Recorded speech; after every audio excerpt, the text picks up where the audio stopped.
when you're dealing with abandonment issues and culturally is what you deal with, in every space that you walk into, someone is letting you down or walking away. That's a real thing that we deal with, which then resonates back into how you wear your hair. And this is what I'm talking about. It's extraordinarily layered. And so, but what I also want to be mindful and graceful to other communities that I am not exposed to because I'm not part of that community. And I would be lost on me to imagine that we are the only community that have deficits in some capacity or whatever way. Of course. And so you have to be mindful about this lady who ended up walking in with her daughter who presents as white, but we don't know where she's from because white comes in many different tones as well. And that is something that we're not cognizant of. And we have to be mindful of that. And so what her background is, what her means were never met, and how she became to even be having a child. We don't know any of that. And that plays into where she's arrived and why she's arrived at this position to bring her daughter to a place where they feel that they're going to have something that's going to be life-changing for them. And the life impact on her, in this case, what I believe to have straight hair, is going to be not only manageable for the daughter, but it's going to be easier for her, allegedly seeing her daughter with potentially a smile on her face. And if you have a parent, if you're a parent and a guardian and seeing your child, I mean, I could burst into tears. Like, you're going to go to the end of the world to make sure that that is done at all costs, even if you know that next week you may have to change that idea, but next week is not probably guaranteed, especially on your circumstances.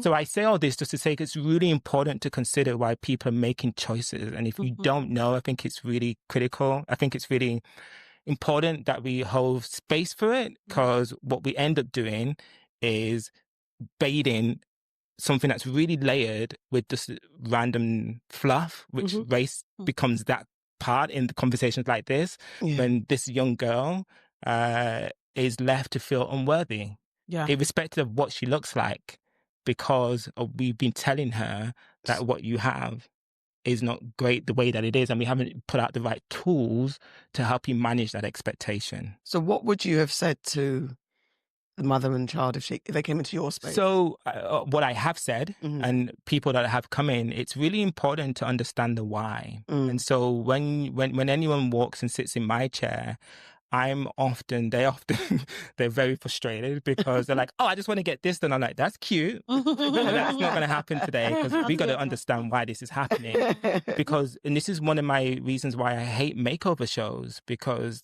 doing this for 2 minutes but it's not a makeover. You're gaslighting someone. And you're saying, and then it's not obtainable. Because they can't maintain. And this is why this is true. This is another podcast we can do. We've got a podcast. I wish we had hours. I would love to talk about this. Because they've always frustrated me, but I've never been able to articulate why I get frustrated watching it. It's that. And this is why, if you look at all my work, you very, very, very, very, very rarely find, and I'm going to call myself out here now, me doing work on hair transformations. It's not, you can't do it in 2 minutes. Whereas these 60 seconds blowout, and step by step.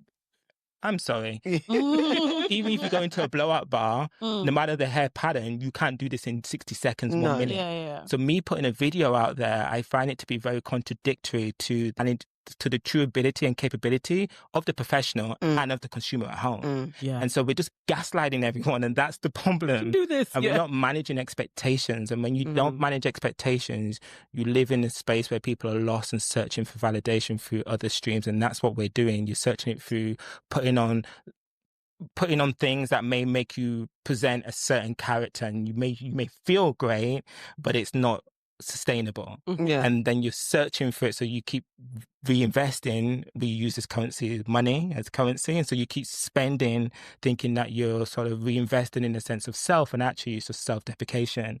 And there's no amount of money or sense of style that should allow you to feel you're most beautiful. You should already know what that is, and everything else should be like a token of an added personality, an extended sort of, or the ego of who you are. And that's why when you look at what I say, and this is a whole different conversation, when you look at the trans community, people who are just fluid in themselves, they are the most grounded people that you'll ever have access to. I hear you. They are unbothered, and they are so deep connected to who they are that they choose to walk in courage. And to walk in courage is a testimony to survival, which most of us don't do. we play victim and we are compromised and we are eased by feeling commercially valued. And so we submit to the ideas of the consciousness of how we should portray ourselves. Yeah. And this is what I'm talking about. It's super layered and it's very complex.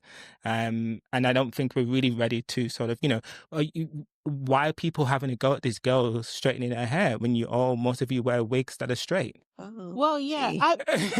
Let's be very, you all get your sewing. It doesn't matter how it was done. The end result is what you're arriving to. I would say that the straightening, I think the journey to the straightening was not... Correct.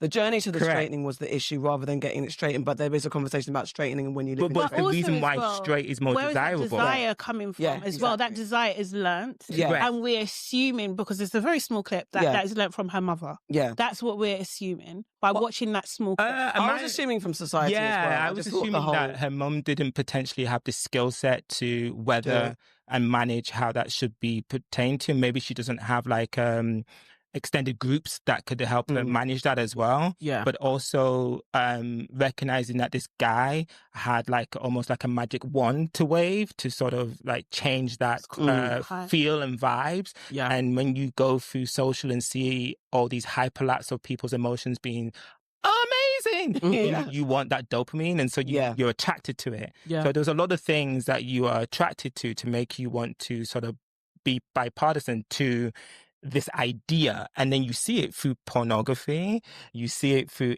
animation, you see it through dance, you see it through the artists that you admire to be, you see it through what's professional, you see it and how people even we respond to, you go, oh my God, your hair.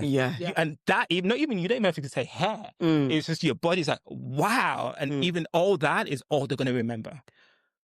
We're not so true. Also, I was going to say not to labour on. But am I making sense? No, oh my God, you're taking us to church and back. I just want to make sure that the word is the word. It's actually so needed. For the conversation to graduate past this is annoying to see, or this is on the mother, to really actually just sit down